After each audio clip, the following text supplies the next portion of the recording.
Ah que coucou tout le monde, je suis super ravie de vous retrouver dans une revue. Donc je vais vous faire une revue comparative entre ces deux palettes, puisque finalement je me suis acheté celle-ci. Je l'ai reçue hier soir, pas sans mal, puisque j'ai eu des petits soucis avec la poste, bref. Et du coup, alors pourquoi je ne l'avais pas acheté à la base? Parce que en fait quand Anastasia Beverly Hills est arrivée chez Sephora, les codes promo ne fonctionnaient pas, donc j'ai trouvé ça un peu entre guillemets dégueulasse, puisque je trouvais que la marque ne jouait pas le jeu des codes promo, puisque toutes les marques qui sont vendues chez Sephora, en général quand vous avez un code promo ça fonctionne, sauf si c'est mentionné déjà dans les spécifications du code promo. Donc j'avais pas trouvé ça très fair play, donc du coup je m'étais abstenue en me disant bah clairement moi je la boycotte parce que c'est pas normal, c'est pas juste. Et là il y a un code promo qui tourne, donc je pense que vous êtes au courant, il est valable que sur internet, je vous le mettrai en barre d'infos si vous ne l'avez pas eu. C'est moins 25% mais c'est que sur internet, et du coup là il fonctionne sur la marque BK, puisque BK aussi les codes promo ne fonctionnaient pas jusqu'à présent, et sur la marque Anastasia Beverly Hills. Donc du coup je me suis dit bah ça fonctionne, donc je vais me la prendre avec mes 25%. Donc je me la suis prise, et donc je l'ai reçue hier comme je vous le disais. Je me suis maquillée aujourd'hui avec, donc on ne verra pas trop. Si vous voulez voir ce que j'ai fait avec, vous allez voir sur mon Instagram ou sur ma page Facebook. Donc voilà, je republie de nouveau quotidiennement sur ma page Facebook. Ça va qu'à un moment donné, je ne publiais plus trop. J'étais plutôt sur Instagram, mais là je recommence à publier quasi quotidiennement sur ma page Facebook aussi les make-up. Bref, donc je vais vous faire, enfin je sais pas si je vous ferai une revue à proprement parler dédiée à cette palette là, je ne sais pas, parce qu'elle est sortie il y a un petit moment maintenant. Elle est sortie je crois fin de l'été, début septembre, et enfin chez nous je crois, quand la marque est arrivée. Et il y a quand même déjà pas mal de revues qui ont tourné, donc bon, je vois pas trop l'intérêt. Par contre, quand j'avais fait la revue sur la palette Huda Beauty, il y en avait plusieurs qui m'avaient demandé en fait si ça valait le coup de la prendre et si on avait déjà celle-ci. Et à l'époque j'avais répondu je ne savais pas, parce que je ne possédais pas celle-ci et j'avais pas eu le loisir d'aller la swatcher en magasin, puisque je crois que je l'ai pas vue en magasin. Moi je suis pas sûre d'avoir vu en magasin. Je me demande si elle n'est pas que dispo en ligne. Et du coup j'avais répondu que bah oui clairement elle se ressemblait, mais après comme j'avais pas les deux palettes entre les mains, je pouvais pas objectivement répondre à cette question. Ça va être chose faite maintenant du coup. Alors déjà au niveau packaging, donc alors par contre j'ai fait une revue complète sur cette palette là, donc vous pouvez aller elle est dispo sur ma chaîne toujours. Niveau packaging, bon elle est comme ceci, la Huda Beauty, donc elle est vendue avec un carton, donc je l'ai enlevé parce que c'est chiant de l'enlever tous les jours, mais je l'ai gardé parce que les packaging de Huda Beauty sont super beaux. Donc je l'ai gardé, je l'ai mis de côté dans un de mes tiroirs, et donc elle se présente comme ceci. Et moi ce que j'avais adoré, ce que je vous avais dit dans ma revue sur cette palette, c'est qu'on voyait les fards, et ça je trouve ça assez cool parce que voilà, on sait tout de suite ce qu'il y a dedans et c'est plus facile pour nous repérer le matin. Donc déjà ça. La Moderne Renaissance se présente comme ceci, donc elle est vendue dans un packaging en carton classique. Je l'ai dans ma chambre, je vais pas aller chercher, c'est un packaging tout à fait classique, c'est exactement la même chose que ça, mais en carton. Par contre, moi ce que j'aime pas, bah, après c'est personnel, c'est en fait ça c'est en velours, donc ça fait très classe et tout ça, il n'y a pas de problème. Sauf que bah, hier j'ai un peu swatché les fards et j'avais mal essuyé mes doigts, et du coup j'ai mis du fard dessus. Et donc j'ai dû frotter voilà, pour enlever le fard. C'est vrai que c'est une matière très douce, très cosy, tout ce que vous voulez, très classe on va dire, mais c'est vrai qu'à l'usage, si par exemple vous habitez dans une trousse à toilette et que malheureusement ça nous arrive toutes, qu'il y a toujours une poudre qui va fuir ou un produit, bah voilà, vous allez dégueulasser votre palette. Le packaging de la Huda Beauty est en carton, donc voilà, on va pas se tarder trop sur le packaging parce que c'est pas le contenant, c'est le contenu qui nous intéresse. Donc quand on ouvre la palette Huda Beauty, déjà, on a plus de fards que sur la Moderne Renaissance. Donc on a, j'ai fait tomber le pinceau en ouvrant la palette. Donc ici on a 14 fards, et dans l'autre on en a 18, donc déjà au niveau du nombre de fards, ce n'est pas la même chose. Donc ce qui explique la différence aussi de prix. Donc moi la Huda Beauty, je l'ai fait venir, je l'ai commandé directement sur le site. Alors apparemment elle va être dispo sur Sephora, donc dans les jours qui viennent apparemment. Finalement ils vont la commercialiser. Je ne connais pas son prix, je pense qu'elle va pas être donnée. Moi elle m'est revenue un petit peu moins de 60 € avec les frais de port sur le site directement. Ce qui était chiant aussi sur le site, c'est que quand je l'ai acheté, elle venait juste d'être remise en stock, et après elle a été très rapidement pliée, donc il y avait beaucoup de ruptures. Après niveau, bah ouais, alors par contre niveau frais de port. Il y en a certains que je sais, certaines pardon, qui ont eu des frais de douane. Moi j'y ai échappé, je sais pas par quelle chance, pour une fois j'ai de la chance, mais je sais que comme c'est FedEx, ouais c'est FedEx qui vous livre, vous avez des chances d'avoir des frais de douane. Donc moi pour l'instant j'ai pas eu de soucis, mais bon. Sur la Anastasia Beverly Hills, donc elle est vendue sur Sephora, elle est vendue aussi sur le site Anastasia Beverly Hills. Donc elle est comme ceci, c'est vrai quand vous les regardez, elles sont quand même très similaires au niveau de la gamme de teintes en fait. Qu'est-ce que... Ouais, donc du coup, les fards vraiment se ressemblent beaucoup. C'est-à-dire que voilà, vous avez des... C'est quand même des tonalités chaudes qui s'approprieraient plus pour des maquillages d'automne. Alors après, je dis ça, moi je pense que je vais l'utiliser aussi cet été. Mais c'est vrai que ça fait plus penser à l'automne. La grosse différence qu'on a aussi, c'est que vous avez une rangée de fards ici, c'est des pigments pressés qui sont pailletés et qui tiennent, enfin qui sont vraiment, ils sont top, sauf un que je vous avais parlé dans ma revue d'ailleurs, qui, bah voilà, pour le prélever vous galérez. Mais sinon voilà, c'est le vrai plus de cette palette, c'est que celle-ci, vous avez tout ce qui est pigment pressé et pailleté, et du coup ça peut être très sympa sur des looks de soirée, etc. Celle-ci, bon, vous n'avez pas ces fards pailletés, mais néanmoins les fards sont quand même très très jolis.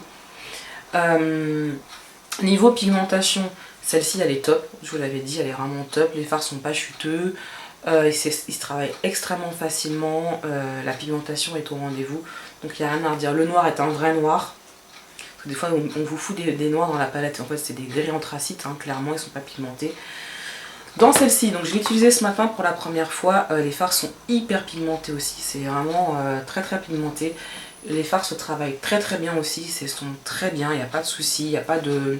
Parce que moi j'utilise souvent ma base blanche et l'inconvénient cette base blanche, ça crée le fard colle en fait. Donc du coup pour estomper, des fois ça peut vous provoquer des trous avec certains fards de mauvaise qualité et c'est pas le cas ici, donc j'ai réussi à très bien estomper mon fard. Alors oui, petit bémol pour celles qui... Bon, moi ça me gêne pas plus que ça, quoique ce matin ça m'a manqué, il n'y a pas de noir dedans, il n'y a pas de fard noir. Alors moi ce matin, pour faire mon ratis, j'ai mélangé les deux fards comme ça, là, ces deux là. Et en fait, quand on utilise des fards comme ça en ratis, qui sont un peu orangés, ça a une tendance à clairement fatiguer le regard. Et du coup moi j'aime bien rajouter du noir en ratil pour vraiment pour enlever cet effet là, et du coup là j'en avais pas, donc j'étais piochée dans la Huda Beauty qui elle a un fard noir.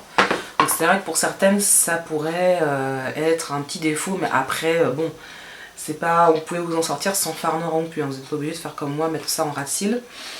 Qu'est-ce qu'il y a d'autre de différent? Bah la grosse différence aussi, alors moi ça me gêne pas, je sais que certaines ça les gêne, apparemment c'est un... limite c'est ce qui fait la palette. Pour moi, clairement pas. C'est que sur la Anastasia, vous avez un miroir, alors que sur la Huda, vous n'avez pas de miroir. Alors, moi personnellement, ça ne me gêne pas, parce que je n'arrive pas à me maquiller dans ce style de miroir. Franchement, j'ai déjà essayé, et voilà, moi je suis pas à l'aise, je préfère avoir carrément un miroir rond ou à part. Mais donc pour moi, c'est pas un défaut. Je sais que pour certaines, bah, qui voyagent beaucoup, qui partent en week-end, bah, du coup, c'est vrai que ça fait un miroir en moins à emporter. Bon, après... c'est pas vraiment ce qui fait la palette, quoi, j'ai envie de vous dire. C'est comme le packaging, c'est pas ce qui fait la palette, hein. Donc voilà. Au niveau des swatchs, qu'est-ce qu'il y a vraiment de différent? Franchement elles sont très similaires, hein. C'est vrai que à part la rangée de fards, à part la rangée de pigments, elles sont très très similaires. Je vais vous swatcher quelques fards qui sont quand même prédominants dans la palette pour vous les comparer. Donc quand je dis prédominant, je vous parle des couleurs comme ça, assez atypiques. Donc l'espèce de rose c'est Love Better. Il est comme ceci. Il est super beau, hein. C'est les premiers fards que j'ai swatchés quand je l'ai reçu hier. Donc du coup voilà, vous avez le Venetian Red. Moi je suis très attirée par les fards rouges, je vous l'avais déjà dit. Donc il est comme ceci. Et donc il se rapprocherait dans la palette Huda Beauty.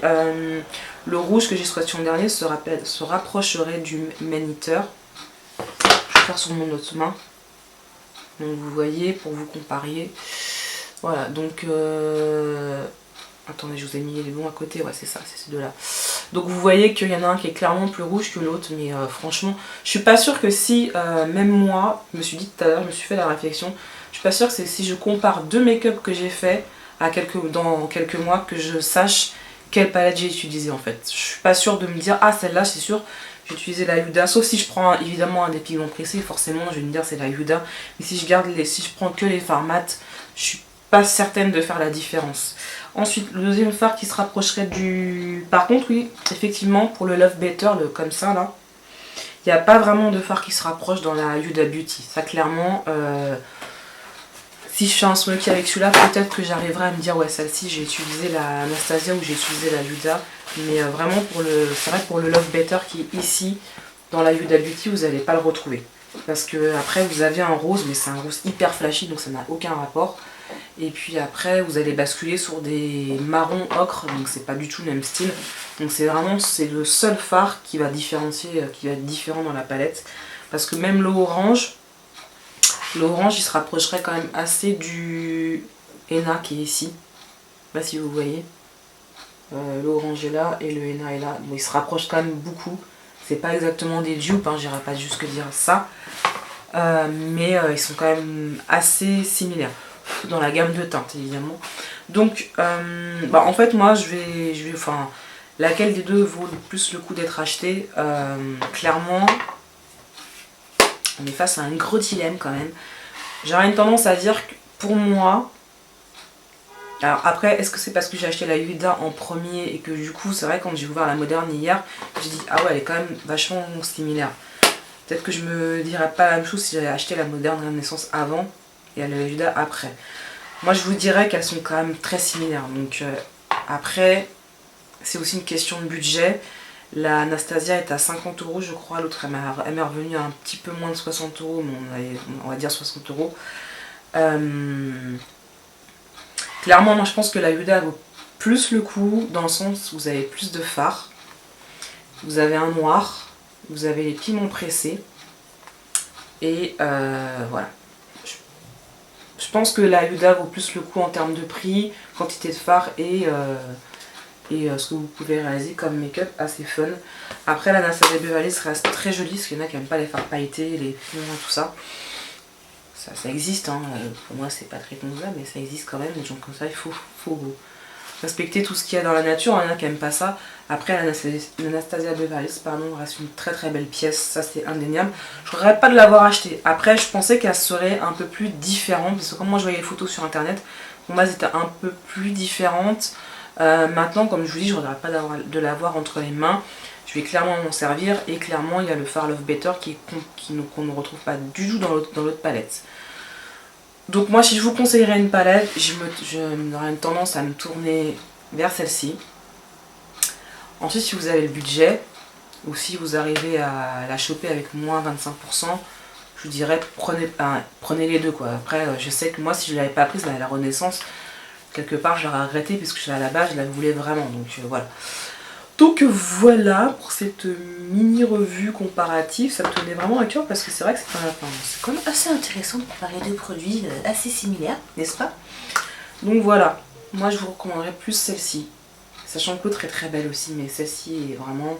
je crois que c'est une des plus belles palettes que j'ai dans ma collection, honnêtement, et je l'ai quasiment utilisée tout l'hiver quoi. C'est-à-dire que même pour faire des trucs simples, comme faire des trucs... en plus cet hiver c'était les fêtes et tout, donc je me suis éclatée avec les pigments, qui étaient... Enfin ces petits pigments là. Et clairement ouais, c'est vraiment une belle pièce. Si vous cherchez quelque chose qui sorte un peu plus de l'ordinaire qu'une Naked, bon les Naked crache pas dessus, je les ai quasiment toutes, elles sont très très belles, hein, c'est pas ça. Mais qui sort un peu plus de l'ordinaire dans le sens où vous avez des neutres, mais vous avez quand même une couleur un peu plus funky comme le rouge ou ces pigments là. Je vous conseille celle-ci. Après Anastasia Beverly Hills, elle est très bien. Aussi en termes de qualité, il n'y a rien à redire. Ah oui, ce que j'ai oublié de vous dire aussi, c'est que la différence, c'est que voilà, vous avez un pinceau qui est fourni avec la Anastasia. Mais bon, après, je ne l'ai pas utilisé. Parce que c'est des poils synthétiques. Il faudra que je l'utilise, mais franchement, il peut dépanner, mais c'est pas... Vous savez, ça fait comme les pinceaux qu'on vous donne avec certaines palettes Urban Decay, comme les Naked d'ailleurs. Ils sont pas transcendants quoi, c'est pas des pinceaux de ouf quoi, c'est pas, ça peut vous dépanner si vous partez en week-end ou en voyage, que vous avez pas envie de vous trimballer tous vos pinceaux, mais après bon bah c'est pas non plus le pinceau du siècle quoi. Donc voilà pour cette revue comparative. Et oui voilà, je viens de vous remettre du fard sur ma packaging, je crois que je vais m'amuser. Je crois qu'on va pas être copines au niveau nettoyage toi et moi, hein. Voilà que je plastique. Bref, du coup, j'ai fini ma revue. Hein. J'espère qu'elle vous aura plu. J'espère que ça a répondu à certaines d'entre vous. J'ai plein de fards sur les mains, j'avais lavé les mains, c'est dégueulasse. Voilà, donc j'espère que ça vous aura plu. Ça fait 3 fois que je vous le dis. Je vous fais d'énormes bisous et je vous dis à plus tard pour une autre revue ou un tuto ou autre chose. Voilà. Bye. Donc on a 3, 6, 9, 12, 20 fards. Alors que dans celle-ci, 20 aussi.